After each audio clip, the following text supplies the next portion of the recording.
So you hear all this nonsense, hard work beats talent. A player that is not talented versus a player who's talented, if both of them work hard, one becomes Ronaldo, the other one becomes a below average player. Most parents, without knowing, they become the pressure point for their kids. So instead of becoming the support system, they become the pressure point for the child. Basically, and I say this with 99% certainty, the number one reason why kids don't make it is parents. The samurai mindset. Can you tell me about what it is and how can parents that are watching can use with their kids? I really recommend to everyone, go and research the samurai mindset. It's so rich, it's so unique. It's basically... Well, let's start at the beginning. No, actually, let's start by the most serious and important question of our conversation. Which one is your favorite? Messi or Cristiano Ronaldo? Well, I have an easy answer. Tell me. Maradona. And a safe answer. Yeah. It's real also. It's my childhood hero. Really? Yeah.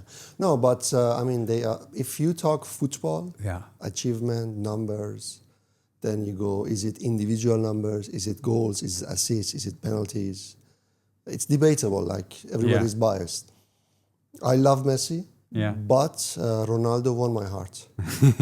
And that's the beauty of it. So if you asked me 2 years ago, I would have definitely said Messi. Yeah. But now I appreciate Ronaldo's influence over everybody. Mm-hmm. That's something that Messi doesn't have. Do you know how many kids have you coached so far? Do you have that Well, number? I've done the math because we know exactly how many kids come to the club. So before my club Alliance, I was at Arsenal. So I would say from 2009 till now, I have influenced, because like coaching is something, influencing is different. Directly, not through content, because that's what I did after 2020. I would say more than 10,000. 10,000. Yeah. Wow. I have a lot of friends. 10,000 kids that you had not like social media, but like directly Directly coached. They have a face. I know them. There is a name. 10,000. I remember their story, because every child has a story. Wow. This is what most people get wrong. Did you see a pattern in terms of what is the most common story that you get from the kids? I mean, it's always nice because the majority of families send their kids to football clubs, soccer schools, whatever you want to call it, with good intentions. Go enjoy yourself, go become a footballer. But then at some point, it becomes too serious. So the child comes to enjoy, but the child comes with pressure. So most kids that I see are, and this is not us everywhere, because on Sundays there are games, I go and watch and I pay attention to all the teams, all the parents. That's more interesting for me than the actual game. Most parents, without knowing, they become the pressure point for their kids. Like, think about it. Parents, they're doing everything. They are paying. It's their time. It's a Sunday morning. They can just stay home, but they come. They put in the efforts. They are investing. So instead of becoming the support system, they become the pressure point for the child. Basically, and I say this with 99% certainty, the number one reason why kids don't make it at football is parents. Think about that. Tell me more about it. I would love to. So let's say you have a child, aged 4, is the center of your universe. You would do anything just to see that child laugh, smile, be happy. And this is every single parent on this world. And then you have some ideas, I'm Portuguese, I want him to be the next Ronaldo. And that's every Portuguese, by the way. True. If you're Argentinian, obviously, I want my son to be the next Lionel Messi. And then you start to have ideas based on your background.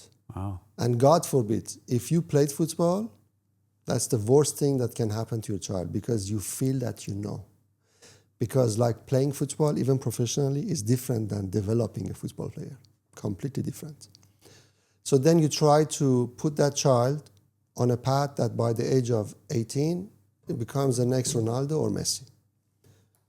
Most of the time, they put them in a club, community club, football club, soccer school, after school activity. And then their job starts as a support system. So I am here to support you. Just to remind them how happy they are, this is great, blah, blah, blah, blah. But their role never changes as the child grows. So in other words, if your role as a parent does not grow when your child is growing, then you're always the babysitter. Oh. So when the child is 5, what do? You take the football shoes, let's put them on, put the socks, yeah? So you stop doing that at the age of 10, but most of the time your behavior, oh, don't worry, it's fine. Oh, it's your coach's mistake. Like this continues, So the parents don't grow. Oh. And when the parents don't grow, you basically have someone next to the child that instead of supporting, is just directing. Do this, do that. Why did you play less? Go and speak to your coach. Why did your teammate score and you didn't?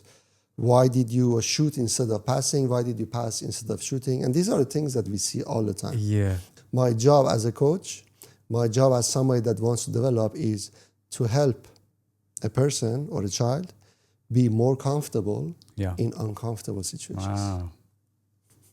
That's one line. Boom. But we don't get it. Another example. My child goes to the school. She forgets her lunchbox. Mm-hmm. Lunchbox. It's food. My wife at 11 a.m., Mehran, take the lunchbox to the school. Elena needs lunch. But with me, because I'm a coach, I'm like, no. What? She's going to starve. So first of all, she's not going to starve to death, but let's think together. It's 12 p.m., lunchtime.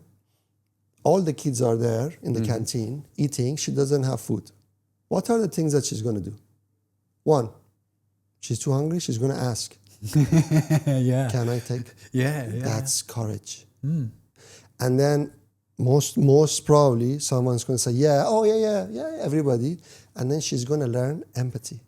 Wow.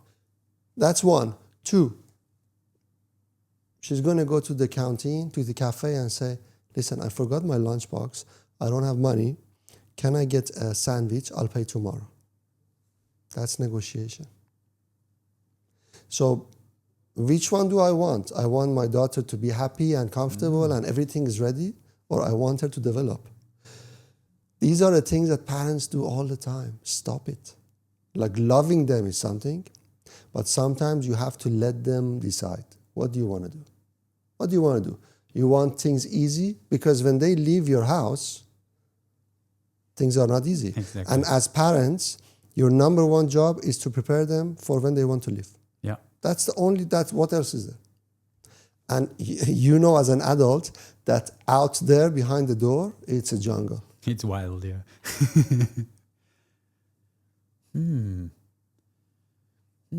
So what you're saying, the role of a parent is to be there. It's to for them to be supported when there's tough time, but to don't be always trying to make it easier or to make it for them, right? That's what you're saying. The role changes, just like when you have a baby.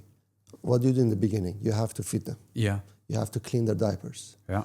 But as they grow, you stop doing things. You don't put diapers in. You don't change. You don't feed them. When they are 2 or 3, you hold their hand. They start walking, but then you let go.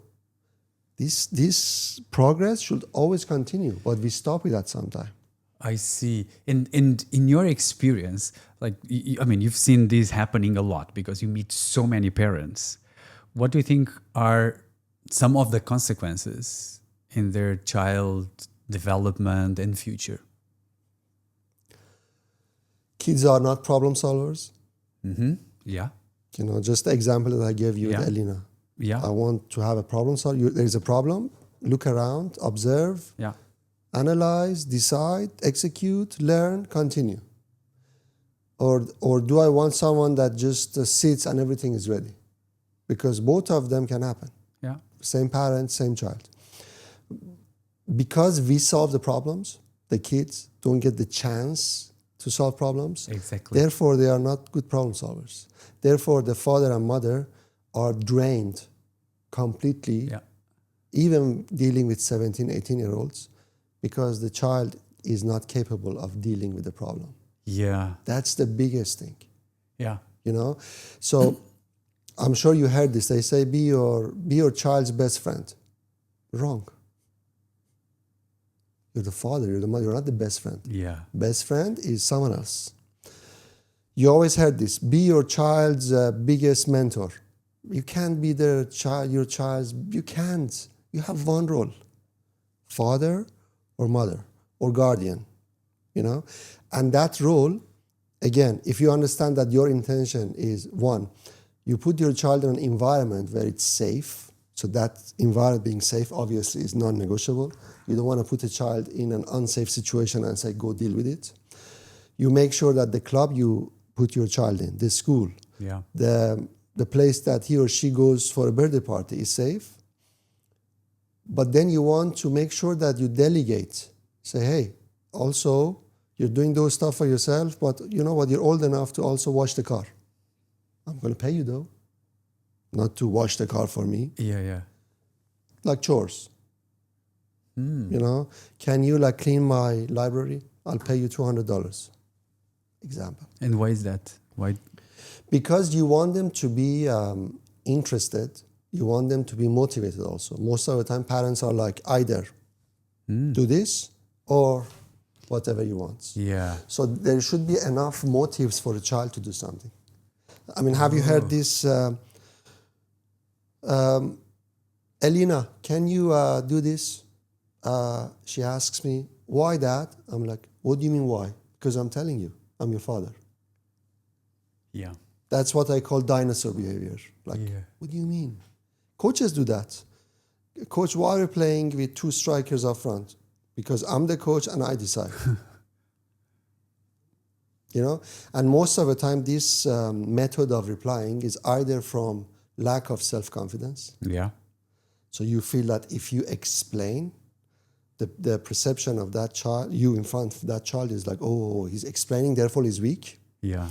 Or two, you don't know anything else. If you don't know anything else, I'm okay with it. But if you lack self-confidence and you can't explain, and the moment that a child challenges you, Yeah. you get tense. Your muscles are tense. Your blood is, you know, like... So you don't want to be their best friend, but you also don't want to be a dictator. You want them to understand that whatever I say is with good intentions. Yeah, exactly. But you want to challenge it, let's do it. Yeah. You know, like a podcast. Like you ask me, I reply. Yeah. Other way around. I would say problem solving is the number one target that parents miss. The other one is because they interfere a lot, the child does not develop enough socializing skills. Yeah. So let's say my child plays basketball, the coach does not play her. So, and I go and talk to the coach politely, in the most polite. Coach, just need to know it's wrong. Why are you doing it? Why isn't the child? Who knows the coach better, you or the child? The child sees the coach 5 times a week. You see him once a month.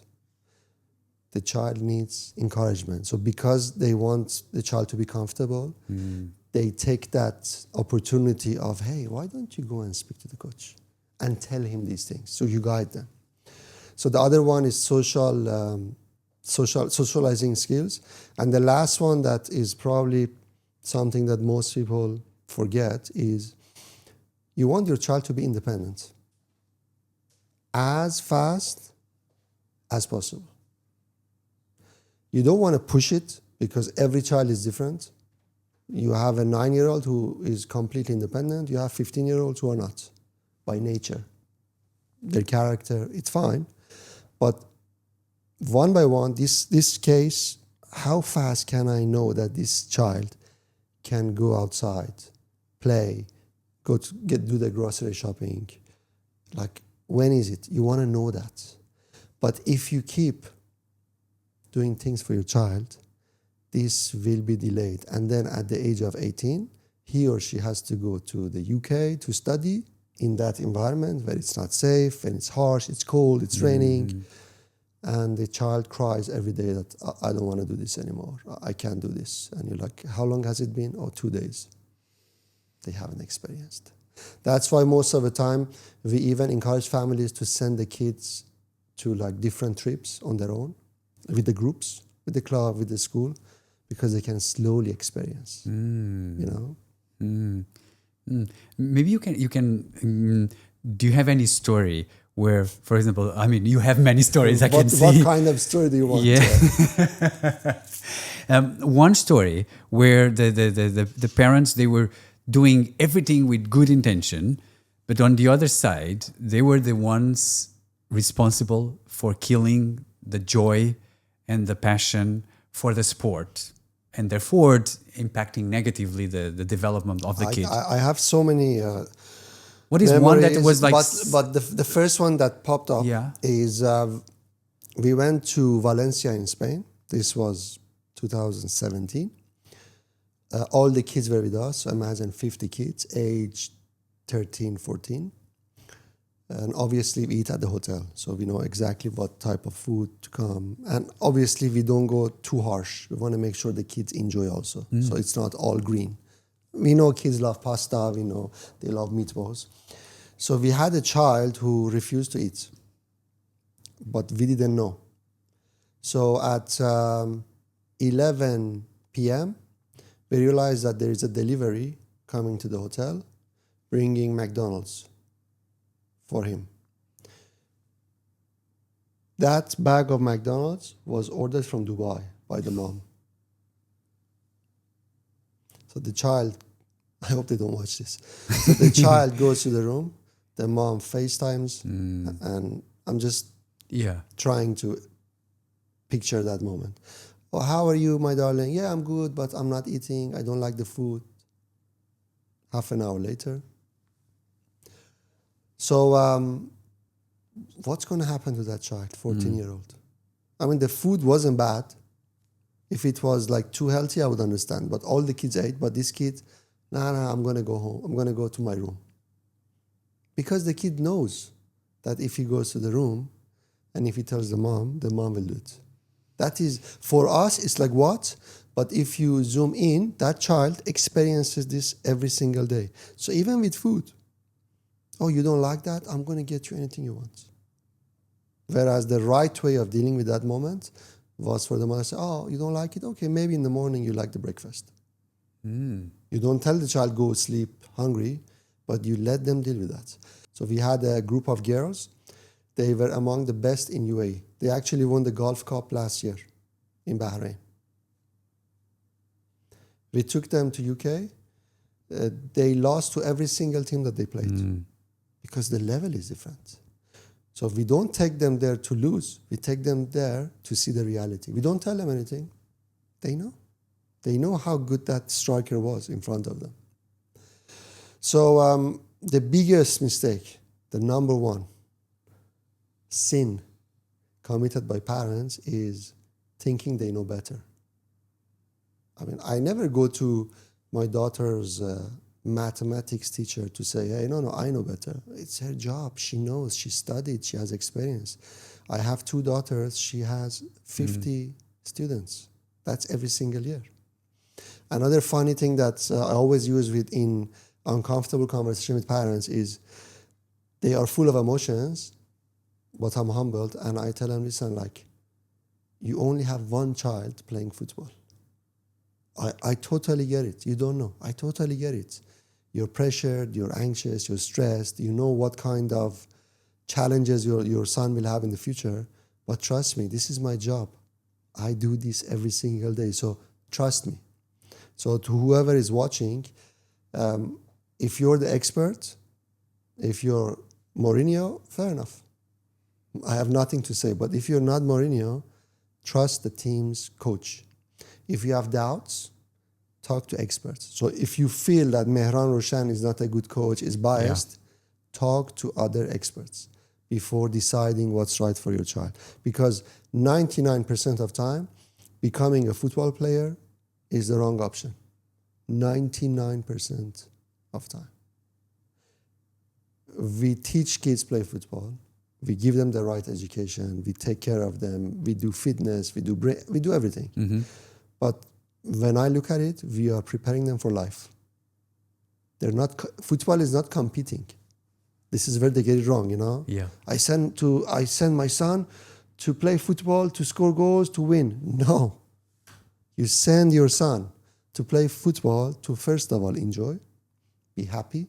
Because think about it. If your child is playing football, he or she is not partying. He or she is not eating ice cream at the mall at that time. If your child is into playing football and has a game on Saturday morning at 8, trust me, he's not going to go out the night before. So when your child is playing football, one, enjoyment, it gives them more healthy habits, but it's to prepare them for life. And you mentioned that, okay, 99% of them, they don't make it. The 1% that make it, what did you observe that, why did they make it? First of all, talent. So you hear all this nonsense, you know, hard work beats talent. Come on, like it's beautiful. It's a beautiful saying. You know, hard work beats talent that does not work hard. Think about that.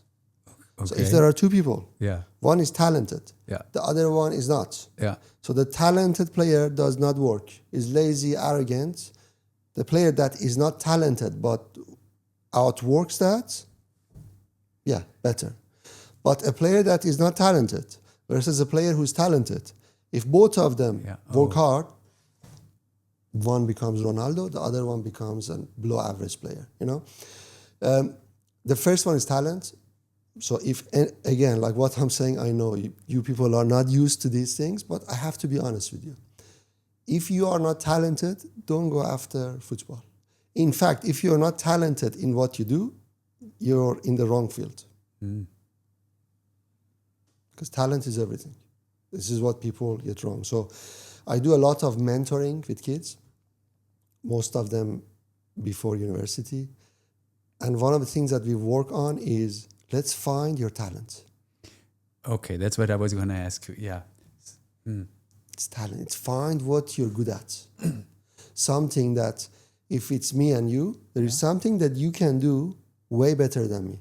Something that takes me 10 hours of work to do ends up being average. The same thing it takes for you 1 hour to be beautiful. Because then people will pay you to do that, you know?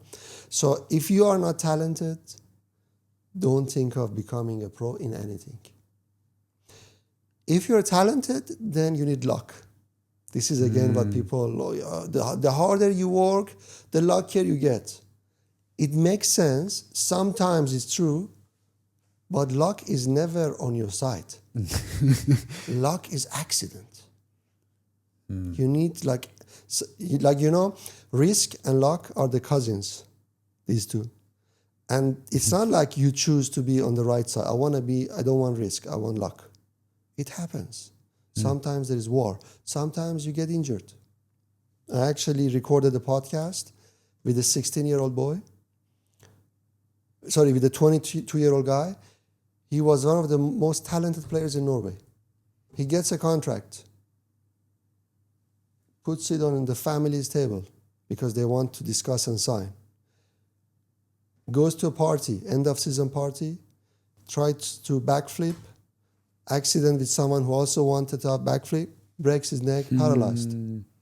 That young man, who's my role model, is now, after 6 years of hard work, 5-6 hours a day rehab, is now able to sit on a wheelchair, to move his upper body, and is working really hard to move, to walk, which will happen. My role model.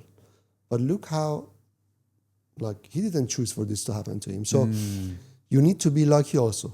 Talented, lucky, and then hard work. Because a lot of talented people work and they just don't get anywhere. I see.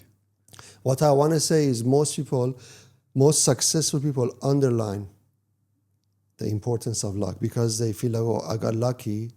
They think, oh, it's not, you know what? What do you mean? Like, I did not work hard? Dude, you worked hard, but also the timing was right. Yeah. Yeah. So what you're saying, the first thing is talent. You have to be talented. The second thing is you need to have that luck, right? And the third, you need to work hard. Yeah. That's what you identified. Yeah.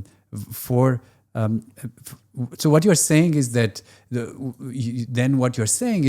role of a parent for the parents is to understand, to help the kid to understand what's their talent, and then to guide the kid to go in that direction.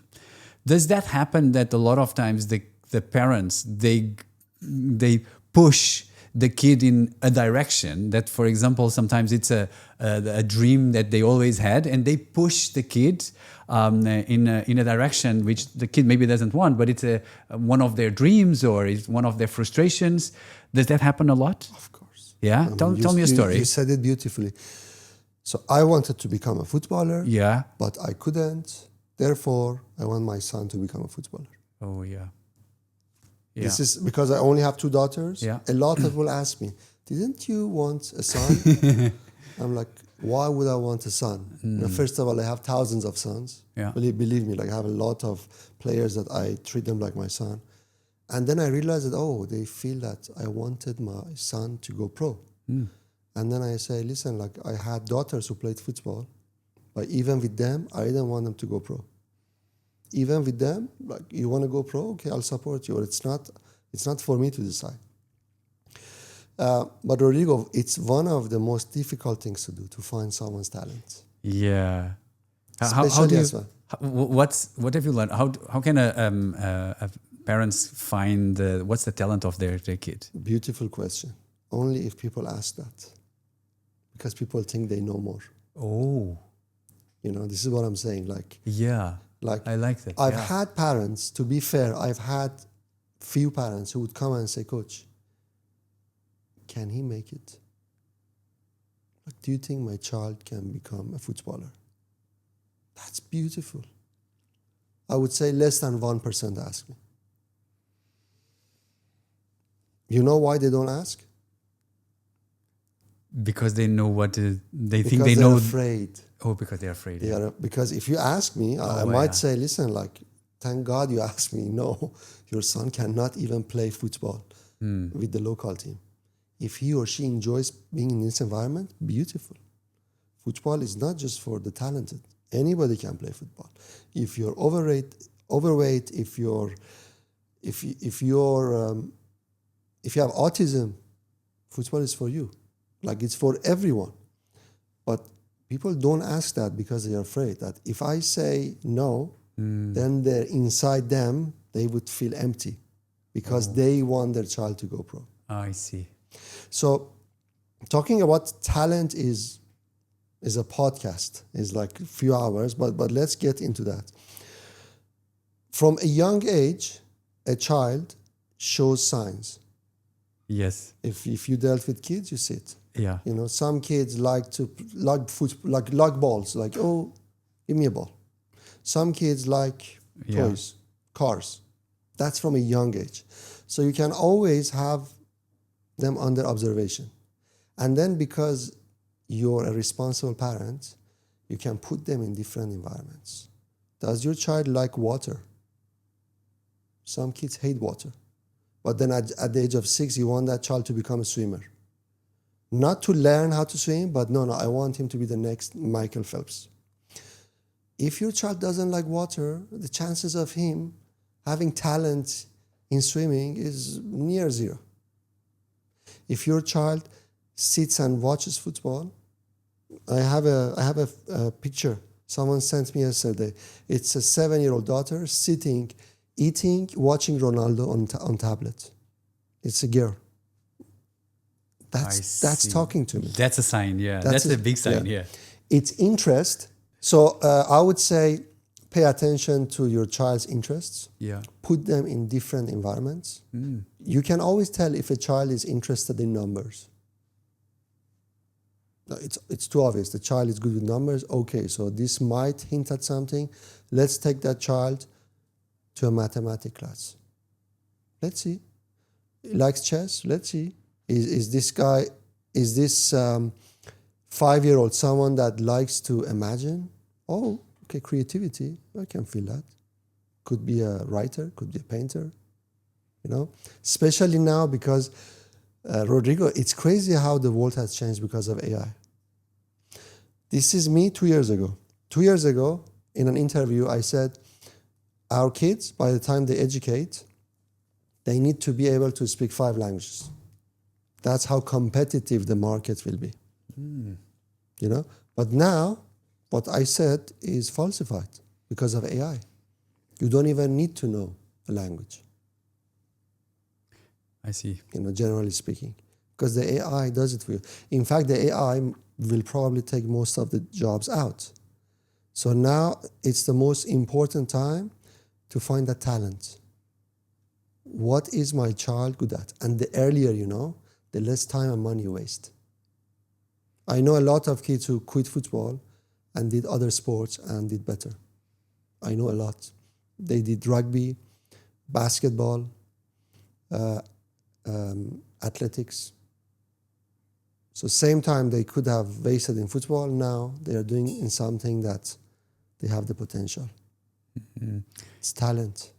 You know what? I interviewed someone that is called Emiliano. He's a high performance coach for F1 drivers, GP drivers, and he told me that one of his jobs many years ago was to identify talent, to who were going to be the next big drivers of the future. And he was checking kids of 4, 5, 6-year-olds. And so with 4, 5, 6, he knew already if he was going to succeed in the future as a top, let's say, F1 driver. And that's exactly what you're saying. Did he say anything about what he was looking for? Yeah, so that's what you said. Yeah. So there's certain, they were putting the kids into certain contexts, certain situations, and then they would see the reaction of the kids. And from those reactions, they could already identify the trait that the kids needed to succeed in the future. And that's exactly what you're saying. There's talent there. What I love what you're saying is that sometimes the parents, they don't ask the questions, right? They don't ask the questions like, what is the talent? And then try to find what is the talent and not just observe, even go to experts. So what you're saying is that a lot of times parents, they assume they know. And also, that, again, what I love what you said is that today there's so much competition. So if the kids, they are not operating in their element of what they are best, then they're going to generate frustration. They're not going to do so well in life. So that's what you're saying is like one of your advices. And I love what you said is like identify what the kid is really, really good at, and then be blunt or be honest in the sense of if it's not this, then go that way. But just take that decision. So I really, really, really love that, my friend. That was awesome. It was really, really good. Now, for you identify talent. Now, let's go into mindset, attitude. Like, how do you build, let's say, resilience, motivation, self-confidence in a kid? So many, like, each word that you said is basically hours of discussion. Because I cannot build that. As a coach, I cannot build any of those, what you just said. Oh, that's interesting. Yeah. And if anybody said that, pay me this because I have a course, or pay me this. Or let me say something else. No, I like it. Go. I like that direction. I see. I created a course for parents. I haven't launched it yet. It's ready. We just have to launch it. I could have created a course for players. Yeah. But I didn't. I created a course, and it's called the football parent code. And it does not get to anything technical. We talk about all these things. And I went through my notes before I started writing the course. And it was all like, what a waste. What a waste. This kid could have been the one. This child could have played for Barcelona. I have a child. He's now born in 2008, so almost 18. He was the only one that I have coached, that I have seen in UAE, the only player that I've seen in UAE who could have played for any club in the world. But he stopped playing football because of his parents. But the parents don't know it. They think that, he lost interest. But it was them. So if What do you mean? If anyone comes and says, I can help your child become more resilient, I can help your child get the right mindset, I'm sorry to say it, but they are after your money. Because resilience, self-confidence, self-esteem, how you see yourself is not happening overnight. There is no pill that say, hey, take this, become more resilient, take this, and it's not there. I'm sorry, I wish there was. But it's the consequence of years of experience, good or bad, years of being disappointed. How did the child deal with it? Years of disappointments. How did the father or the mother or the guardian deal with it? Yeah. And what you're saying is that there's so many small examples in the day-to-day that parents have with their kids. And this is always there. So either positive or negative, it starts building their character, right? Right. And so now I'm curious, in your case, how did you build the resilience with your daughters? I hope I have done it. I'm not sure, honestly, because we all live with delusions. Yeah. If I would be your coach, I would say don't focus on the outcomes, focus on what you did. That's a nice saying as well. But most of the problem that I have with that is it's true. What you say is true. Enjoy the journey, because sometimes the purpose is the journey itself. Exactly. I was just teasing you. No, you're right. But at the same time, sometimes coaches use that to run away from the responsibilities. Because the job of the coach is results. I don't want to see any coach to say, hey, we're going to go this weekend to lose, but you know what, we are strong enough to go and lose. Yeah. What do you mean? And we did our best. I don't want your best. Yeah. I don't, as a coach, you have to prepare. You have to prepare. Most coaches don't, because it's a very difficult job. To give coaches credit, it's a very difficult job. But going back to my daughters, first of all, they are two different characters, completely. One is 17 and a half, the other one is 15 and a half. I try to give them freedom to choose and deal with the consequences. So, for example, and these are actual moments. So if they tell me that I don't want to go to school today, I'm like, okay. Deal with the consequences.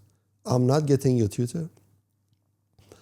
You want to have low marks, you're going to go to a university that is below average. You okay with that? I'm okay with it. But I'm doing this at the age of 15, 16, 17. Before that, there is structure. Now you're old enough. I'm not fighting with you. You're old enough to understand that if you skip this class, you then need to put 5 days of hard work to catch up. You're okay to do that? Go ahead. So I give them freedom, but I also know that sometimes these things don't matter. Parents emphasize on school and grades. I'm with them. But there is also a bigger picture. I was the weakest person in my class. Always. At school, the weakest. I was not interested. I wasn't stupid. The system was not a good salesman. They couldn't sell it to me. Why should I study this? And when I look back, okay, I've done pretty good for someone that they said, oh, you can't, you're not, you know what, just go and work. Don't even go to university. What matters is someone that can be independent. Independent thoughts, independent financially, even having independent security. I don't need anyone to feel safe. And these are the things that unfortunately the school doesn't teach you. In general. Yeah. There must be schools that do that. You have great teachers. If this is what I always say, it's not the school that you go to. It's if you get lucky with the teacher. We've all had teachers that we still remember. Wow, this one really influenced me. But having said that, university is massively important. So I'm not with those people that say don't go to university. And it's a new thing. Yeah, a lot of people are saying, with AI, why do you go? So what you did with your daughters was there were a point in time that they needed structure, right? But then there was a point where they needed the space to take their own decisions, and you were just showing them the support that you were there, but they knew that the consequences, they had to bear the consequences, right? When is that moment that it changed for a child? Every child is different. Yeah. Because I really went into details about these things in my course. And one of the things that I had an issue with was when you put kids in age brackets, because every child is different. Oh, you might have an 11-year-old girl that is basically as good as 17-year-old boy. So every child is different, but I would say when they get to their teenage years, if you've done your job right until then, so if you've done everything right from a young age, if you let them choose their after-school activity when they are 9, most parents don't. Yeah. Most parents, they go online, oh, I want my son to do gymnastics, football, swimming. That's wrong. Sit down with them. Look at this. You want to choose something that you like? You can influence it, but you can't decide for them. Another example. So Elena has to go to university in the summer. Elena is your favorite one? You spoke so much about her. No, I can see here some favorite. Your favorite one. She's basically in the content. She thinks she is, but she's not. No, because she likes to be in my videos. Like she's not. Younger one, Yekta doesn't care. Doesn't even follow me. Okay. I swear, yeah. So with Elena, she has to go to university in the summer. We had a conversation last year, and I said, listen, I think the best choice for you is UK, because you've been studying in an English system. Your aunt, my sister, lives in UK. I have plenty of friends, so you're not going to feel homesick, blah, blah, blah, blah, and this is one of the best universities. So for her to respond, she said, no, I want to go to Germany. So in my head, I'm like, but my reaction was like, okay. You want to go to Germany? Okay. I didn't say anything. As time passed, I knew I had to influence her. So then I asked one of my friends, who's a consultant, said, listen, would you sit down with Elena? And I had to convince Elena. And she said, no, I don't want to talk to her, blah, blah, blah. I said, Elena, listen to yourself. If my friend had access to me and told his son that, hey, you want to become a footballer, do you want to talk to Coach Mehran? He would jump. So now you have a similar opportunity. Go and talk. So she talked to my friend, and she realized that Germany is not the option. But yet, being arrogant, because it's a defeat, right? You're going, oh, I'm not going to go to UK because my dad picked me. She said, I want to go to US. So guess what we did last month? We went to US. Just for 10 days, for vacation, see how it is. And she said, you know what, Dad, I think I'm going to go to the UK. She's going to end up where I thought it's the best option. Yeah. But genuinely speaking, she chose. I just supported her in making the right decision. Yeah. But honestly speaking, if she wanted to go to Germany or US, I would have been fine with it. But I can still influence. I see. Yeah, but at least you showed her like, Yeah. okay, like at least you Show help them the her. way. Exactly. You showed the way, also help her to have more information so that she could take the best decision, Show right? them the way. Be very sincere. Yeah. Don't talk down to them. Yeah. So I'll give you another example.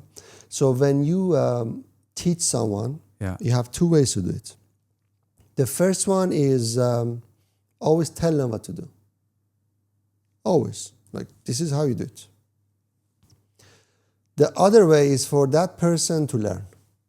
So the first one is called top-down guidance. So from top, you're guiding. The one that they learn on their own is called bottom-up learning.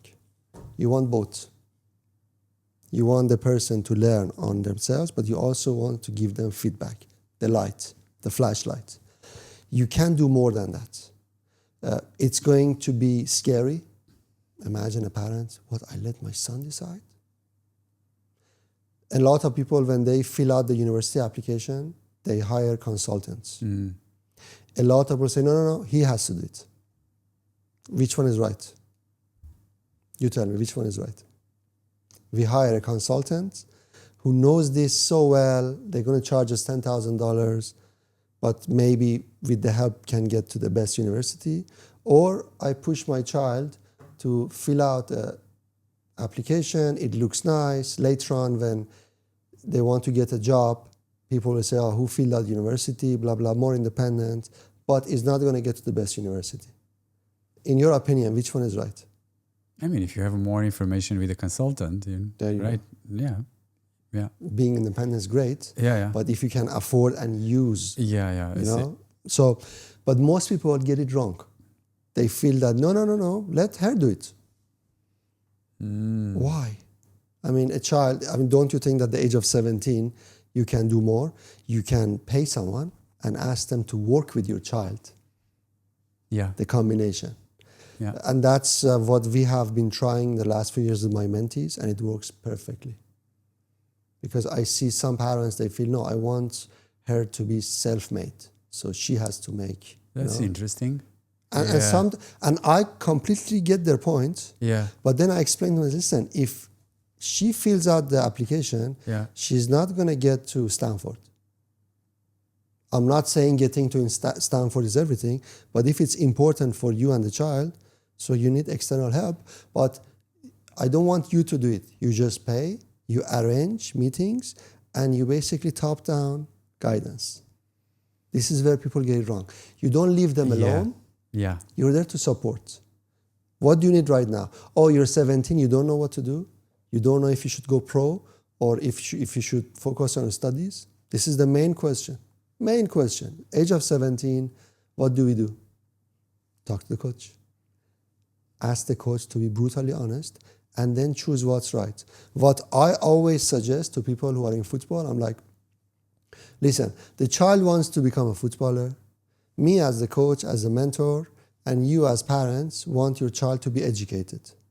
So how can we make this work? Oh, we can do scholarships.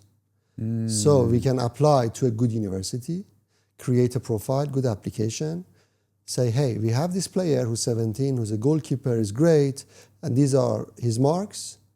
Can he get a athletics scholarship? So then the child goes to university, a good university. Financially, it's a huge help to parents, either full or 50% scholarship or whatever. The child plays almost semi-pro because in US, sports is big. Yeah. So he plays semi-pro, he gets on the bus, goes, plays in the weekend, comes back, studies. And at the same time is getting a degree, is becoming an expert in an educational field. But most people don't want that. They feel it's a downgrade. No, he has to become a pro. So then what they do, and I had so many cases, no university, let's take a gap year. And this gap year is, people fall for it. So it's just 1 year. So they go and they try, they fail. Sometimes they pay agents good money. So they go and play for clubs in mainly Spain, Portugal, Netherlands, Germany, third, fourth divisions. Not good enough. After 4 or 5 years, they stop playing football and they have not done any university. But you know what? Because they have daddy's money, they have a Rolex watch and they have a good LinkedIn profile. These are things that I have actually seen. Yeah, what I like about what you say, like in that case, what you need to do, the one thing that you can never do is to take the decision, force the decision.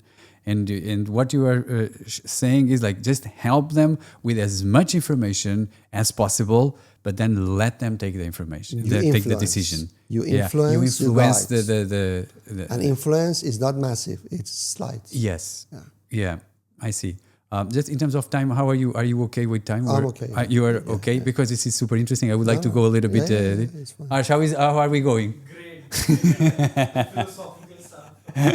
Yeah, this is so good. Really, really, really good.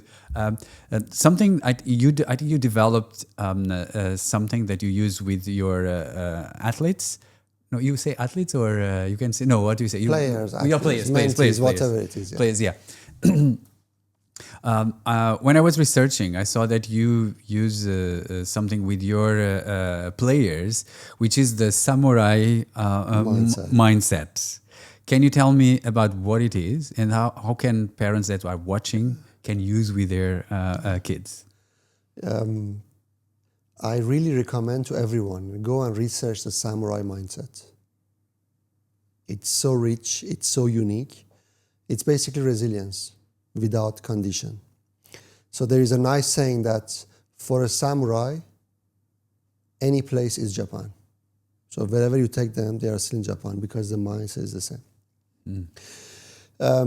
Years ago when I was coaching, I realized that we are talking about something bigger than football. So it's not just scoring, all the things that you see on TV. It's how can we help these kids? Because most of these kids are lost. Like think of Dubai, the parents are working, the kids go to school, they come back. Best case scenario, they see their parents for a couple of hours. So sometimes us as coaches or teachers at school, we see the kids more than the parents. Exactly. So we can influence that. So then I said, okay, how can we really help these kids? Because it's not just, hey, you've done well or have a small chat. It needs to be structured. And then I started to put down notes from years before because something that I'm very happy I did was I always wrote things, even like 20 years ago. I have like many books that I've written, you know. And I realized that what kids lack is structure to deal with problems. So how do you deal with a problem? On a football pitch, we help them. So, okay, listen, if you basically are marking someone and they lost, and you lost them, these are the technical things that you can do to make up for it. For example, ask your teammate to mark them until you get back, for example. But, I mean, this is a football problem. This is not a life problem. The child comes to training and he or she is so down, not happy, because something happened at school, because something happened with their siblings.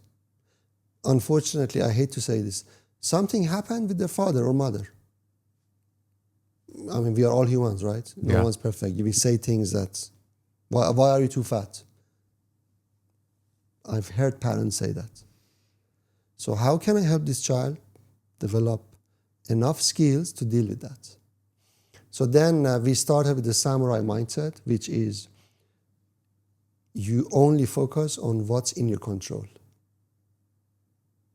Whatever you cannot control is irrelevant. You don't think about it. And then we got into this brain training. We call it braining, giving the kids the tools to reverse engineer their behavior. So you did something, you don't like the results. Okay, let's see how it happened. In a very technical way. I've only done it with a selected number of people because you can't scale this. This is something that you need to sit down with every person. I do it every year with maybe 10 mentees. What we do is before we start, and this is for for mentees who are between the age of 14 and 18. Below that doesn't really work because it needs patience. I have meetings with them for 1 hour every week. At the beginning of the program, we sit down and we talk structure because every single child is different. Even in this city, different families, different cultures, different nationalities, within the same nationality, different classes, within the same classes, different household incomes. Different household incomes could mean your child has no one at home or this child has 5 maids at home. So we basically try to understand how this child thinks, because it's not their fault that someone has been doing their bag for years. Even their bags, like they don't know what's inside it. No. So we try to understand their life. We try to understand the background. We try to understand how their thoughts are formed. Yeah. And then we decide to put structure in. So Like, give me an example. Like, maybe you can do it with me. Like, give me an with you, example. Yeah. I'll do give you it an with- example. So what is your life intention, Rodrigo? My life intention is to help people to live their best life while impacting other people's lives. Beautiful. That's beautiful. You know how I know that's beautiful? Because you finished it within 2 sentences. And you know it. And it's something that you can measure. I talk to businessmen sometimes, like, oh, hey, like you have to, okay. And I ask them, what is your life intention? They don't even understand the question. What do you mean? Like, I want to make money? No, I don't mean that. What, you're an ATM? Because even ATM doesn't make money. Someone has to put the money in. What is your life intention? And then there's silence. Silence. These are successful, intelligent people. But because they are busy doing something, they are on autopilot. All they see is repeating tasks.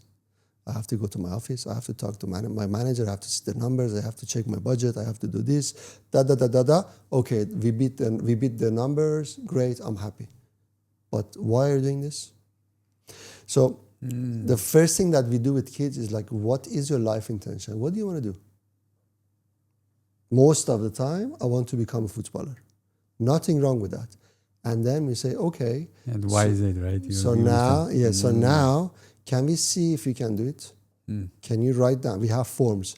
So it's an interactive form. So the moment you say something, the next question changes. So we ask them 5 questions. Explain why your life intention makes sense. And it's so funny because those questions does the job. Yeah. What are those questions? The first one is, do you have what it takes? Do you have? Do you have what it takes? And they all say yes. And the next question is, describe what it takes. That's where the beauty happens. Yeah. Because it's delusion. Because when you ask someone to get into details, oh, I need coffee.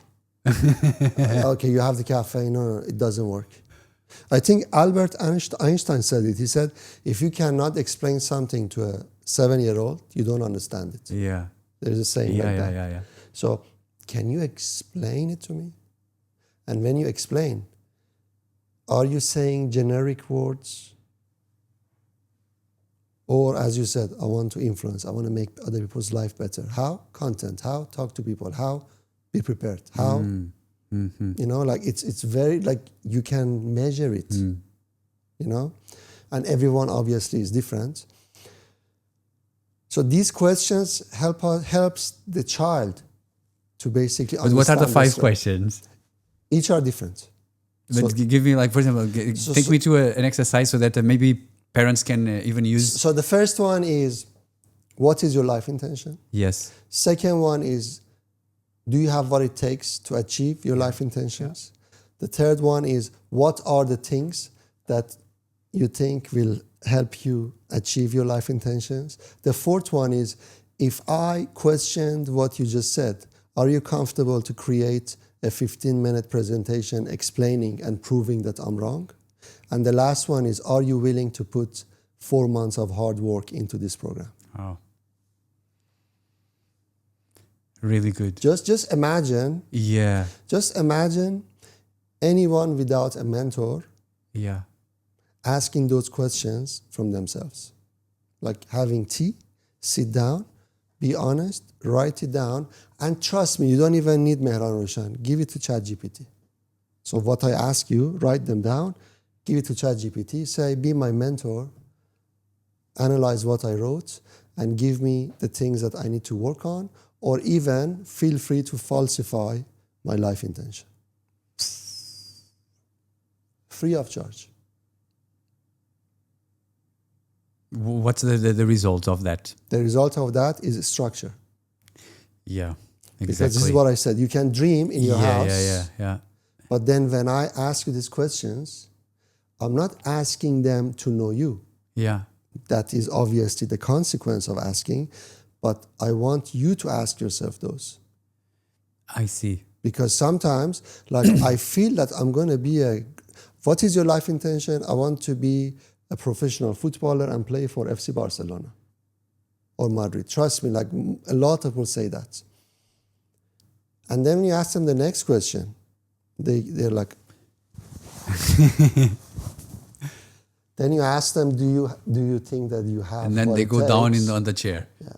Yeah, I see. Yeah. You know, but what the beauty of it is, a lot of kids, young men, young women, 16, 17, I love working with them. They're so honest. So honest. Yeah. Because I do it 5 mentees at a time. Yeah. So they have my direct number. Yeah. They can message me on WhatsApp. So they message, Coach, I'm stuck. And I tell them, thank you. Thank you for not using ChatGPT to give me crap. Because I can tell if it's ChatGPT. You can tell. It's when you read the captions on Instagram or LinkedIn. Everybody is like, don't. Why do you stop? You know, we don't use AI in any of our content, from captions to images. Let us stay human, you know.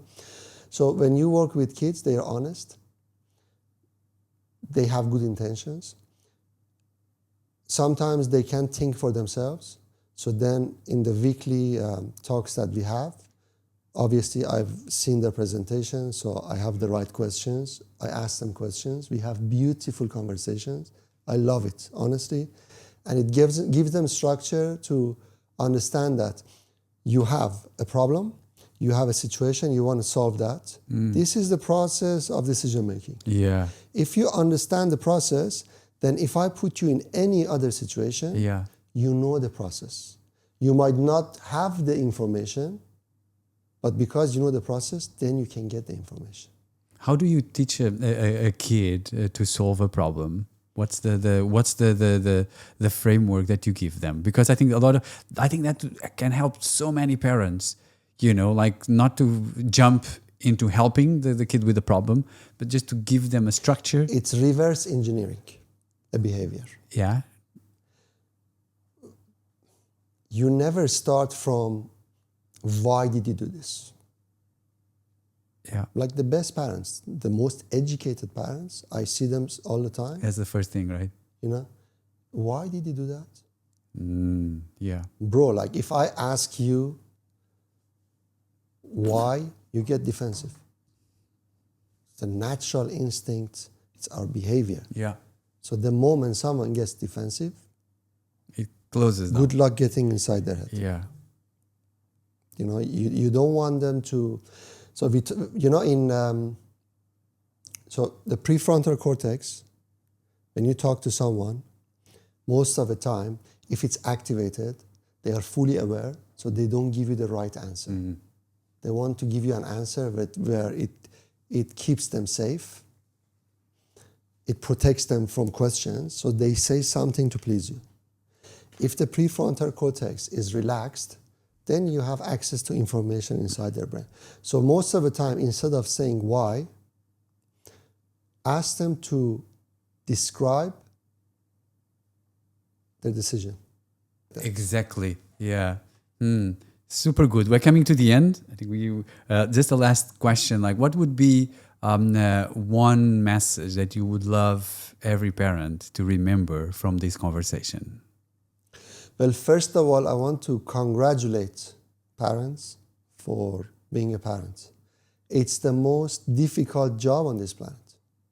No job will come close to being a parent. I know how challenging it is. Support your child, but don't overdo it. I know now you're saying what's overdoing it. I can't just go into details of all situations, but try to give them a bit of space, a bit of responsibility, and let them grow in that. The more you let them do it, the more experience they have. They'll make a mess out of their life, but trust me, if it's a mess at the age of 12, it's fine. You don't want them to have a mess when they are 32. And I see a lot of 32-year-old kids. You see them too, right? Yes, and I love that. Let them do the mess when they are 12, because if they do it when they are 20, 25, the mess is going to be much bigger. Wow, that was so good. Amazing. I I'm happy. loved our conversation, really. And it was really nice. And I'm so happy that you accepted. No, it was a pleasure. And I enjoyed your wisdom, but also your energy. Thank you. And I also admire what you're doing. Thank you. We have the same intention. We want to help people. Yeah. If parents can learn from my experience, if one parent learns from this podcast, then you and me have done our job. We have done our job. Thank you, man.